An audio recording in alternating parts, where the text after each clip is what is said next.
Today's episode, we're going to be talking about bringing new life into older private jets, something which I think is very much needed in today's market. My name is Fabrizio Poli. Welcome to BizJet TV. This channel is all about business aviation. If you haven't subscribed, it's the first time for you here. Subscribe, have a look round at the other videos that we've done here on BizJet TV, over 400 plus videos on the subject of business aviation and how the business jet is not a luxury item, as I like to call it. It is a business tool. So let's look at what's happening in the market. As you've heard over the last few weeks, inventory is really low, and on some models it's even as low as 2 or even 1%. Some models there are none for sale on the pre-owned market. So with 700 new deliveries this year happening from the various manufacturers of private jets, from Dassault to Cessna to Embraer and Gulfstream and Bombardier and that, there's a market here for refurbished older private jets. Now, I've just been looking for a couple of clients, some older aircraft, looking at buying and refurbishing these aircraft. So I just wanted to sort of hone in on two examples for you. So if you are looking to buy a private jet, this is something that you could potentially do. Now, the Cessna Citation is a very reliable airplane. I personally have flown Citations for over 500 hours. It's the first jet that I learned to fly, and it's a good airplane. You can buy today 1982 Cessna Citation II for about $850,000. There are 42 of them for sale at the moment, so that's quite a few out there. These aircraft do age very well. Cessna is also very good at servicing older aircraft. There's service stations all over the world, really, so you're never going to struggle to find spare parts or to find a qualified engineer to fix the airplane for you.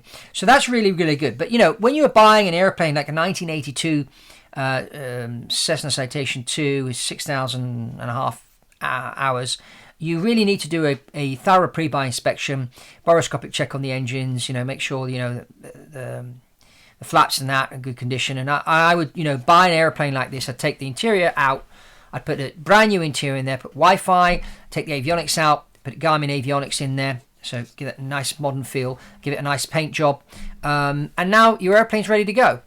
Now, this does not have a flush toilet, so there's that disadvantage. But, the range on this airplane is 1,200 nautical miles. So if you're looking to fly, anywhere between 1 to 2 hours, it's a really good airplane. You can comfortably fit 6 people in this thing. I've flown 8 even passengers once. So it's a good workhorse. It gets in and out short fields. You can even get a kit to land on grass on the Citation as well. The cost to fly, 150 hours a year, about $592,000 all in, between fixed and variable. That's about just under $4,000 an hour.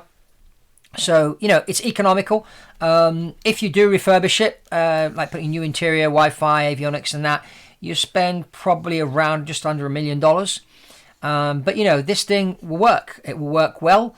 It's a low-cost solution. It's a good way to get your feet wet in the private jet world. And, it gets you from A to B to C to D. If your, mission profile is that kind of a range, instead of spending, $5.5 million on a new Honda jet, you can spend, $1.5 million on a refurbished Citation II and fly that for a couple of years, get used to flying around private, build your business with this airplane as a business tool. It's a great opportunity out there. If we look at the longer range airplanes, we take, for example, the Gulfstream G4. Again, Gulfstream is another one of these companies that there's a lot of support around the world, and they do support their older aircraft. So finding spare parts, getting spare parts to the aircraft, and finding engineers to fix them.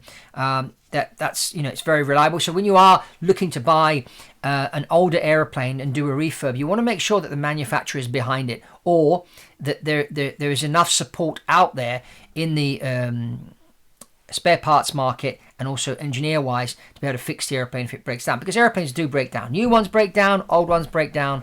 It happens. And so when that happens, how soon can you get the airplane back in the air? That's really important. Now, right now, there aren't many G4s for sale on the pre-owned market. It's about 4. And looking at a 1988 with 10,000 hours for $5.2 million.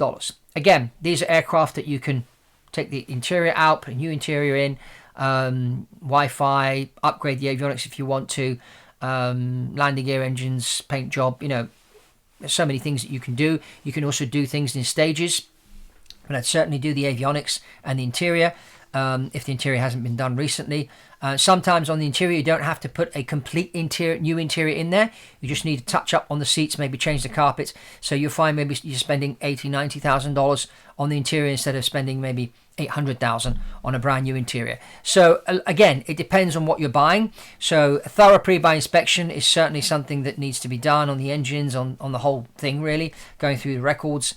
Make sure you're not buying something that's got some corrosion hidden somewhere that's going to cost you a lot of downtime and a lot of money to fix.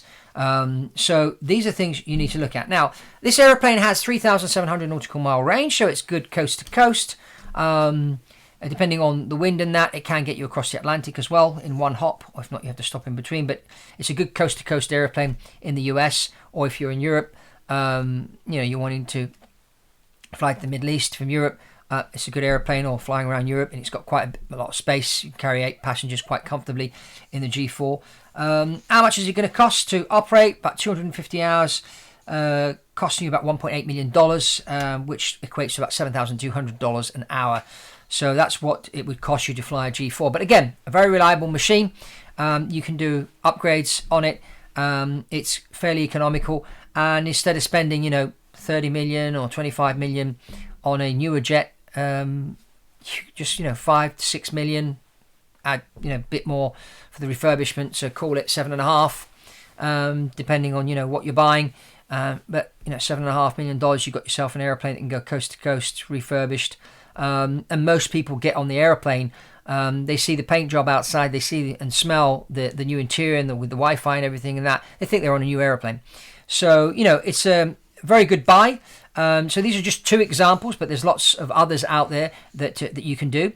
But I do recommend you getting yourself an aviation advisor. You click on the link below, go to orvillaviation.com and click on the button there on the web page, and that will take you to a form. You fill that in, and then if you qualify for a complimentary call here with myself or a member of my team, we'll get on a Zoom call, and we'll talk about your aviation needs, what your budget is, and look and see what's out there, and we'll give you a free recommendation of what you need to buy. But then when you go out to acquire, you need a team behind you, between the lawyers, the engineers and everything, to make sure that we are buying the right airplane for you, and it is an airplane, and we know what we're buying basically. So if we know we're buying an airplane that needs a major refurb on the cabin, or maybe something done on the engines and that we know that during the pre-buy inspection, and then we can go back and negotiate and say, well, look, there's actually $300,000 of extra work that needs doing on this, so you're going to discount that from the price of the aircraft. You're going to get that done before you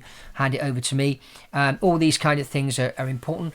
And then, of course, once you've bought the aircraft, you need to operate the aircraft. You're going to need pilots, you're going to need a mechanic, you're going to need a hangar, you may need a management company if you don't want to do it yourself. These are all things that we can talk about on the call.